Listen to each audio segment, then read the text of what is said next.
ओम नमः शिवाय।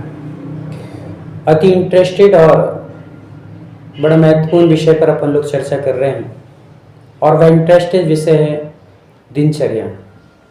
दिनचर्या के बिगड़ने से अनेक प्रकार के रोग हो जाते हैं, ये सभी लोग जानते हैं। उसी दिनचर्या को हम किस प्रकार से व्यवस्थित कर सकते हैं उसको यहाँ पर समझ रहे हैं।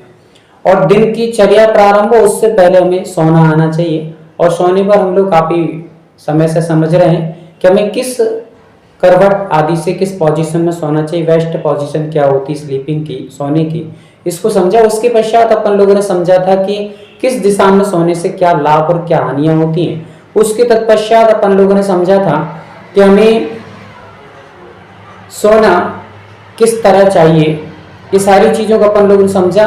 आज हम लोग समझेंगे कि नींद क्यों नहीं आती। काफ़ी लोगों का ये प्रश्न होता है, कम से कम मान के चलिए कि 100% में से 13% लगभग मान के चलिए कि 30 से 40% लोग ऐसे हैं जिनको अनिद्रा की प्रॉब्लम बनी रहती है, निद्रा नहीं आती।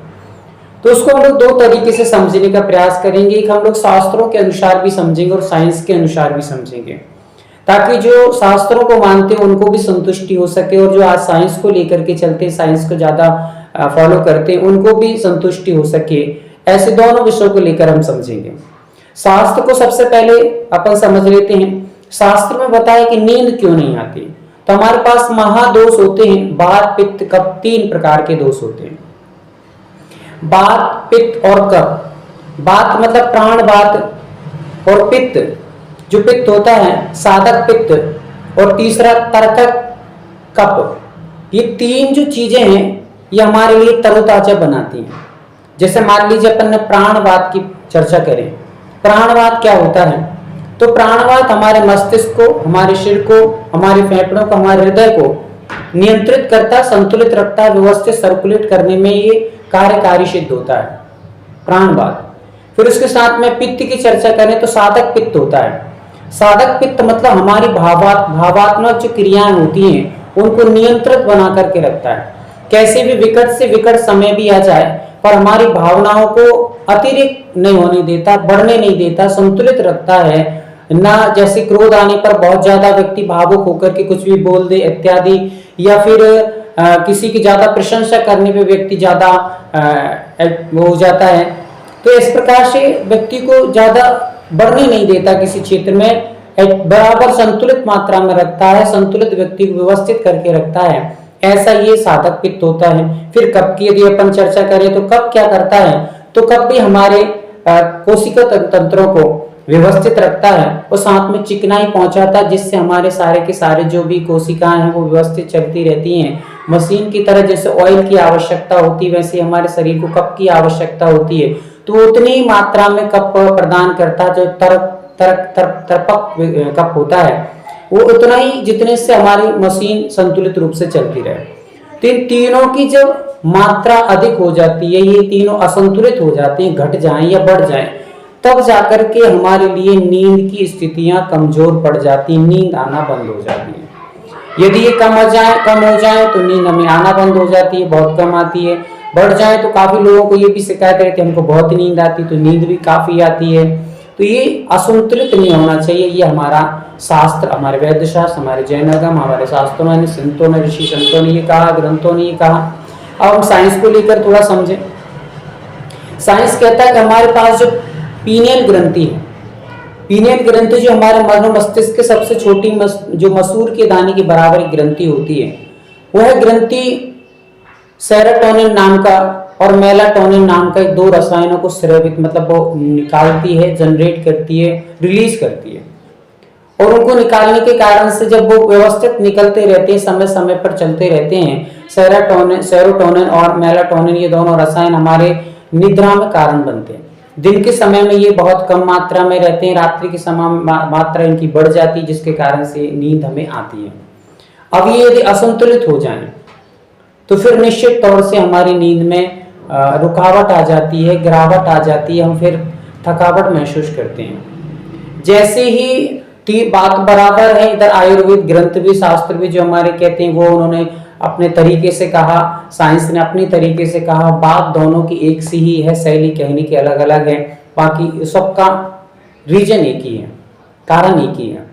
सेरोटोनिन मेलाटोनिन जो नाम के रसायन हैं, ये कैसे बढ़ते हैं और इधर दूसरी साइड अपन देखेंगे वात पित्त कब कैसे असंतुलित हो जाते हैं। तो हम जब तनाव में रहते हैं, बहुत अधिक तनाव के कारण व्यक्ति को निद्रा नहीं आती है। मेलाटोनिन सेरोटोनिन ये दोनों रसायन फिर हमारे असंतुलित हो जाते हैं तनाव बहुत रहने से।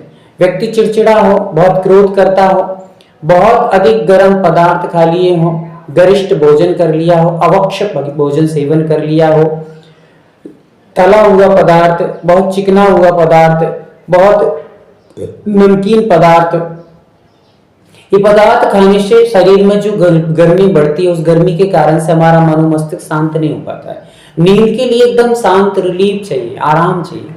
और यदि मशीन जब काम करेगी, इतना सारा भोजन को पचाएगी, तो फिर हमारा मन शांत नहीं हो पाता, और शांत नहीं होगा तो नींद नहीं आएगी।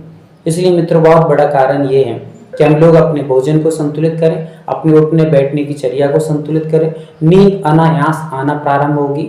आपका सेरोटोनिन, आपका मेलाटोनिन नाम का रसायन जैसी वृद्धिगत होगा, समान होगा, संतुलित होगा, तो हमारी नींद भरपूर मात्रा में और निश्चिंतता से आप सो सकते हैं, आनंद ले सकते हैं निद्रा का पूरा। और यदि आप लोग अपना उठना बैठना क्रियाएं असमय पे चल रही हैं, तो हमें निश्चित तौर से नींद नहीं आएगी।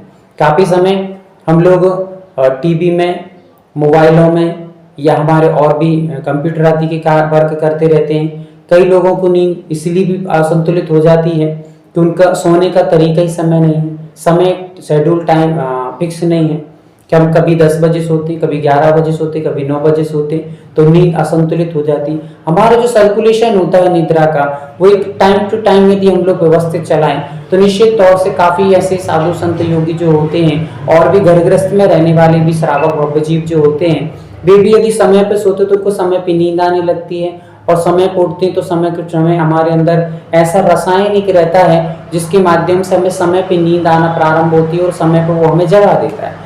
किंतु यदि वो रसायन के हम काम ना करें, हम कभी भी जागें, कभी भी सोएं, तो हमारा संतुलन बिगड़ जाता है और फिर हमारा सेरोटोनिन आदि रसायन असंतुलित हो जाते हैं, जिससे निद्रा भंग हो जाती है।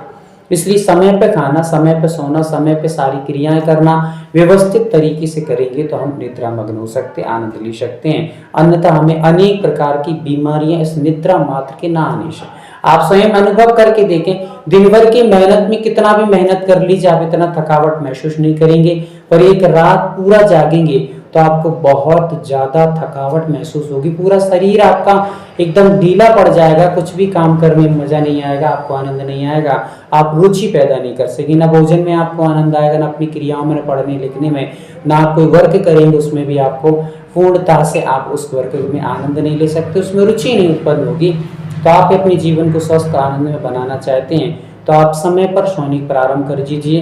कैसे सोना चाहिए, सोने के लिए हम क्या करें, इसको अपन अगली वीडियो में समझेंगे। तब तक के लिए आप सबको बहुत बहुत धन्यवाद, और आप लोग इस वीडियो को आगे पहुंचाएं ताकि और भी जीव इससे समझ करके कि हम लोग कहाँ गलतियां कर रहे हैं, कौन से अपने वात पित्त का पादी असंतुलित हो रहे हैं। सेरोटोनिन मेलाटोनिन नाम के रसायन असंतुलित क्यों हो रहे हैं? क्योंकि हम समय पे सोते नहीं, समय पे खाते पीते नहीं है, रात में खा कर के सोते हैं तो बहुत ज़्यादा दिक्कत होती। थोड़े समय भले ही नींद आ सकती है, बाद में आपको भोजन अनेक प्रकार के रोग उत्पन्न कर सकता है, नींद आपकी उड़ा सकता है। इसलिए समय पे सोइए, समय पे उठिएगा।